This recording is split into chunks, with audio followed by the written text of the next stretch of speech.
Hello again. I'm currently bricking it because I'm booking some flights tomorrow, and it's for a holiday which I'm going to be probably the most remote I've ever been in my life. I will be probably 1,000 kilometers away from the nearest person that I actually know, who is Brandito. Brandito will actually be the closest person that I actually know for 2 weeks of my life. Quite far away though. But yeah, I'm so looking forward to Cravsmas. So looking forward to it. Oh my god.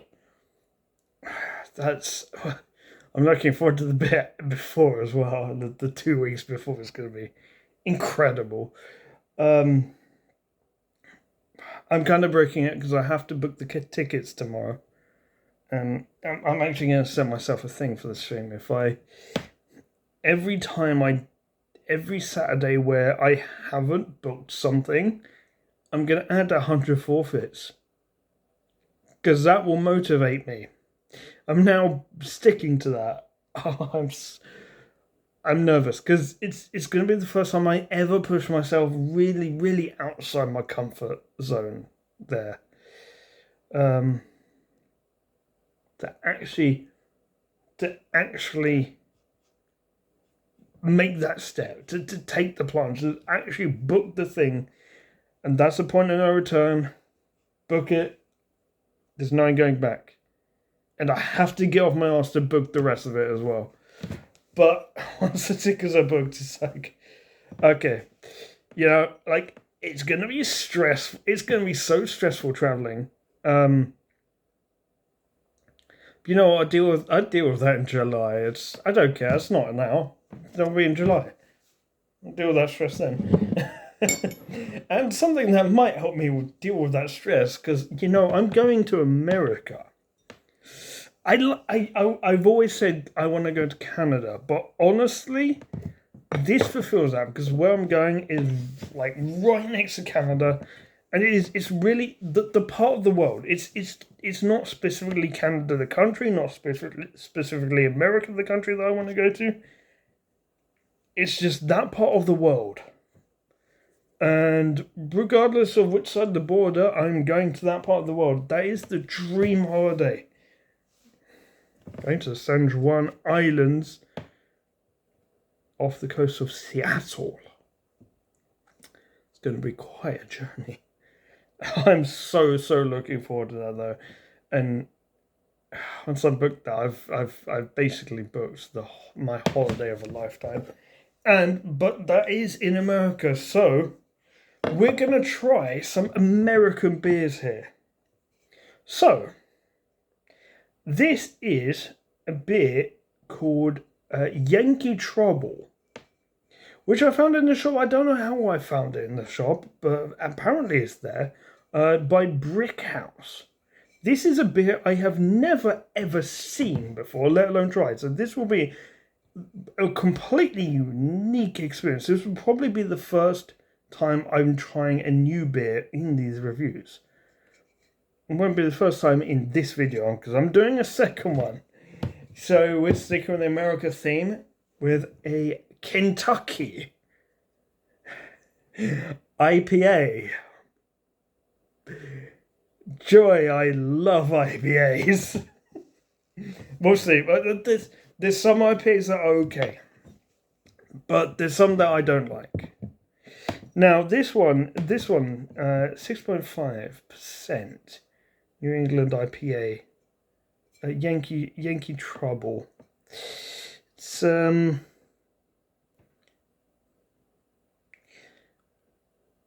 brewed in the Brick House Brewery in Frota, produced in France.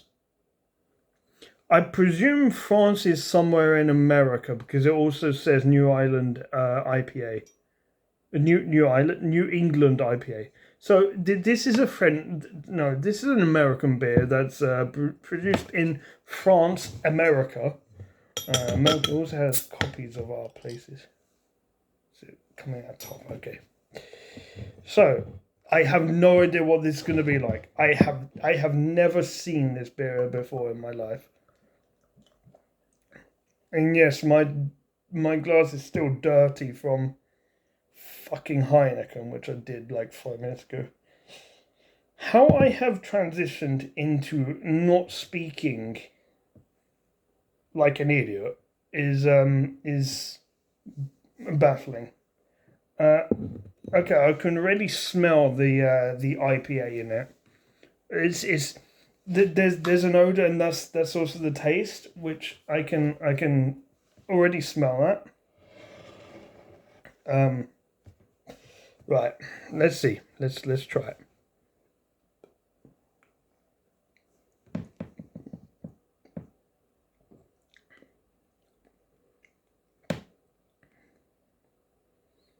So here's the thing with IPAs. The first taste for me, the first taste isn't the important thing. It's after I finished it. The first taste is it sour?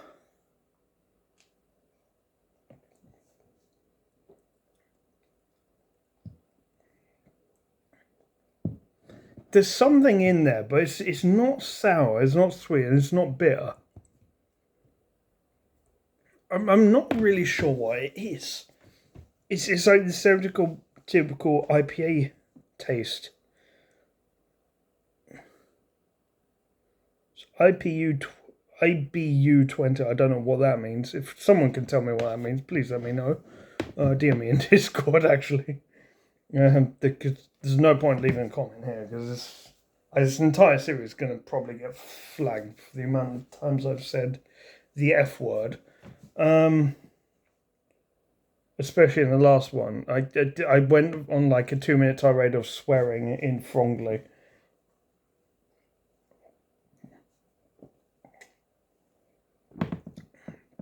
So this is a 6.5%.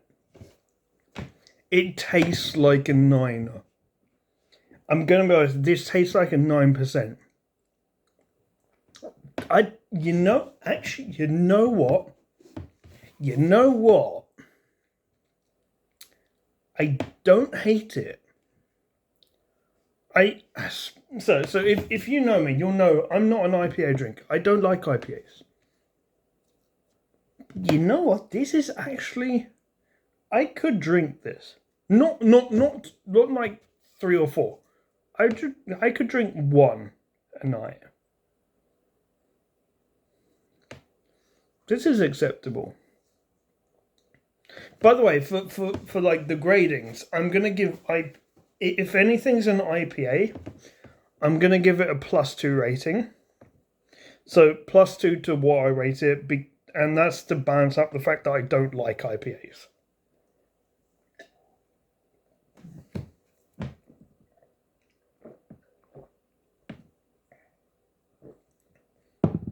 It's something that invites you to want to drink a little bit more of it.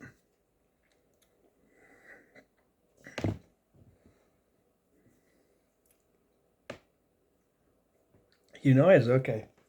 Okay, to gardening. So, gardening in France is actually kind of a big deal.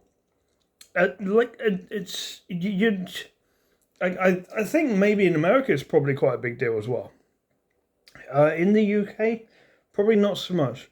In France, there's a lot of farmers, and there's a lot of people that are descended from farmers, that have grown up around farmers, that have parents or grandparents that were farmers. And I think this also might be something that comes from the Second World War as well. And I mean, and the fact that France has a population of close to 70 million. The UK has a population size of close to 70 million. France is 4 times bigger than the UK, off the top of my head. There's more space. There's more space for farming and for gardens as well. a lot of people do gardening and they grow stuff in their gardens. Like just on the corner, we have. I mean, he's unfortunately passed away now. I don't know if his wife still lives there. I don't think so. Um, but they like he used to be gardening all the time. Well, like all his time was gardening. Granted, he was retired, but like he was growing all sorts of stuff. And same with my grandfather. Like we have an office right at the back where my dad works, and there used to be a shed, and like on the way there's like four lawns. There's like a lawn on the left, lawn on the right, both of which we don't really do much with. And then a little bit further on, there's like a big lawn on the left, big lawn on the right. That last section was just all like farming stuff. When we got the house, and it's because my grandfather was like massive into gardening and farming, and his father was actually a farmer. So, but I feel like this is something just ingrained in the French people.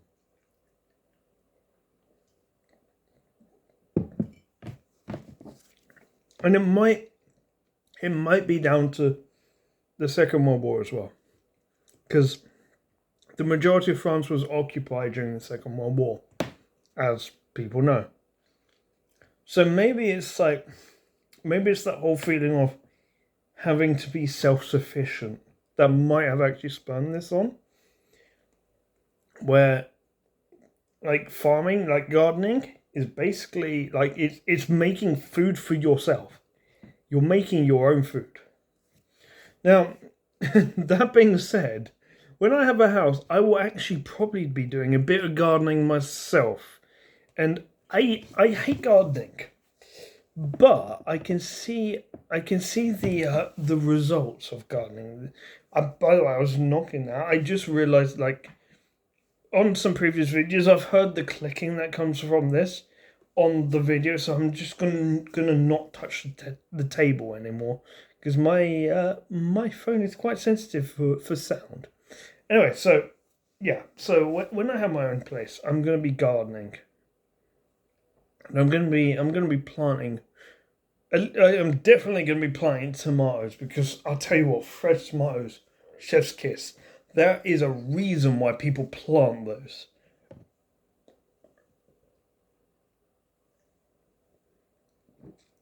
Also, mint for mojitos. I love mojitos.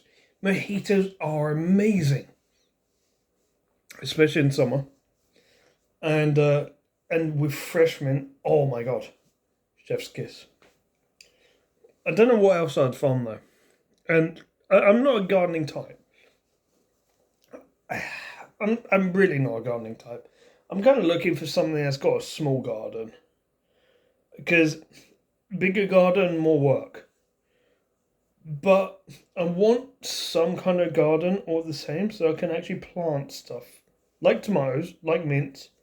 I'll probably eventually find something else to plant as well. I don't know, maybe beans or something. I don't know how easy those are to. No, grapes. I will plant grapes, and I'll tell you what. That's another thing that France does really well with gardening. So here's the thing: France has a wine culture. Actually, no.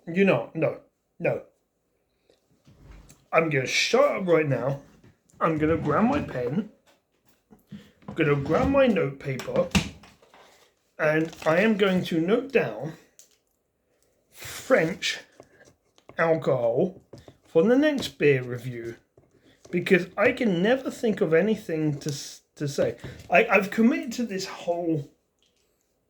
I give some information about France during these beer reviews, and kind of gone with that. But then I realised I didn't actually have enough things to say. But yeah, French alcohol is something I'll go into. Like beer, like French beer is a thing. Most people in the world don't realise that French beer is a thing. This is brewed in France. Admittedly, France, USA. This is Kentucky. It's probably Kentucky, France, USA. Actually, saying that, I do know where that's brewed. You'll just have to wait and find out. But yeah, I'm actually recording this, wondering if I actually have it in me to have another one. I'm getting kind of hammered, and that's another strong one as well. Actually, so this one's a 6.5%. You know what? I really, really don't hate it. I'm not an IPA drinker. Like, the initial taste is like, I love it and I also hate it at the same time. I guess it's kind of more the aftertaste I'm not so keen on.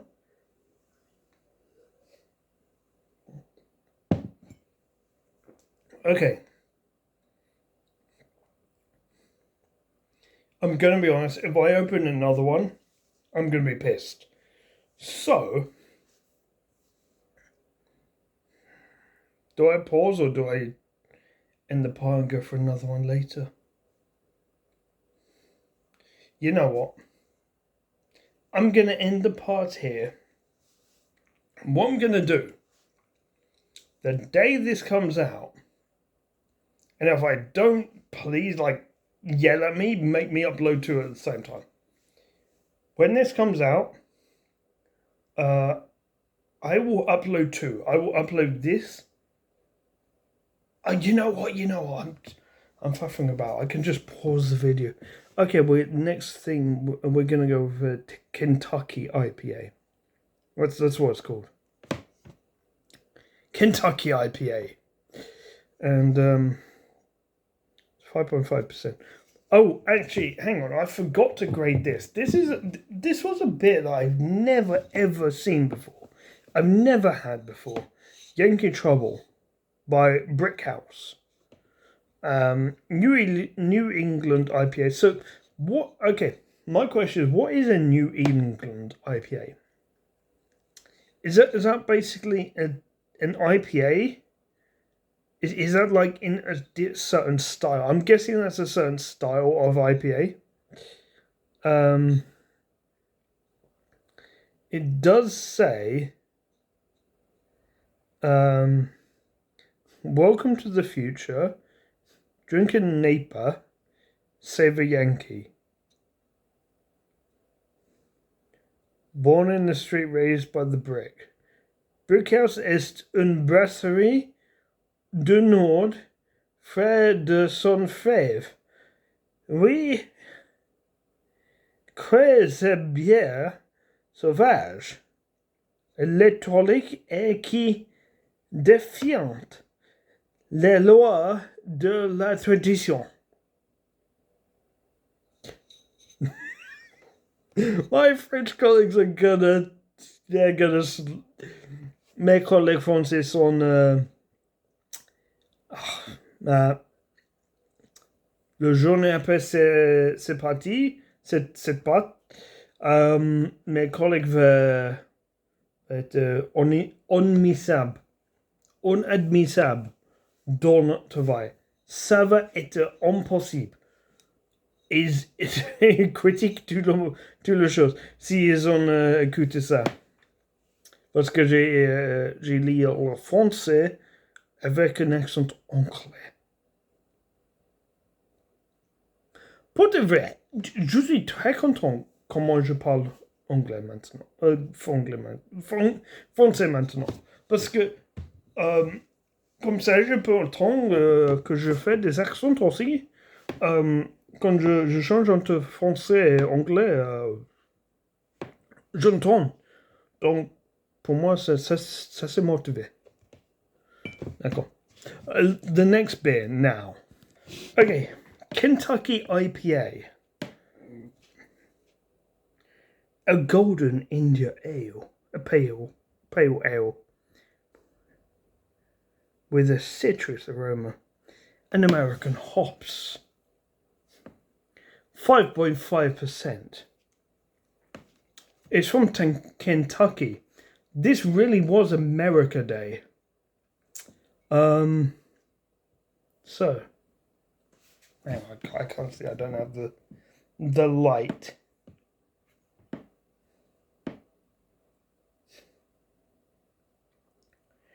But, okay, so here's the thing. I thought this was an Irish beer, but then I read a word: brewed under license in Ireland. So brewed in Ireland, but under license. Okay, so you know, I give it. It's probably expensive to import bottles.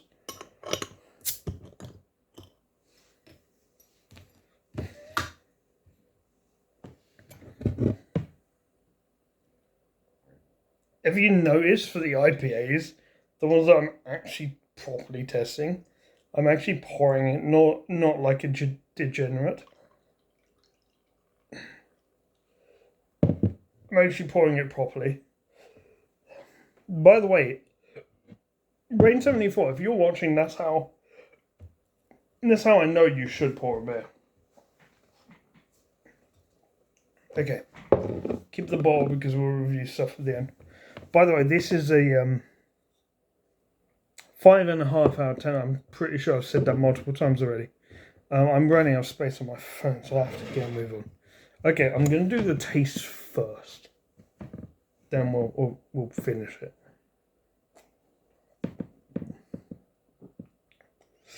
Oh,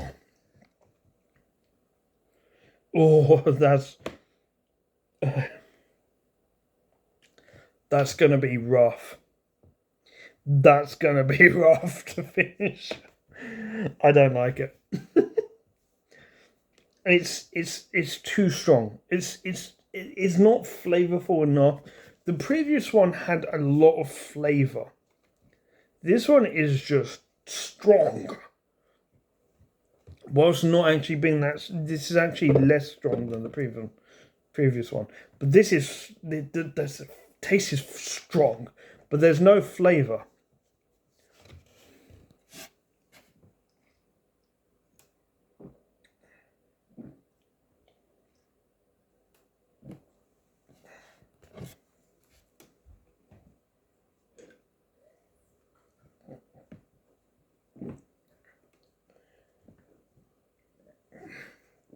Sorry, listen music.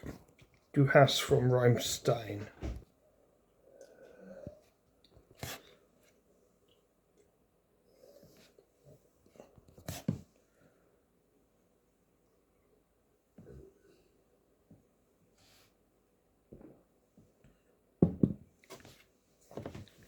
Okay, so the previous one,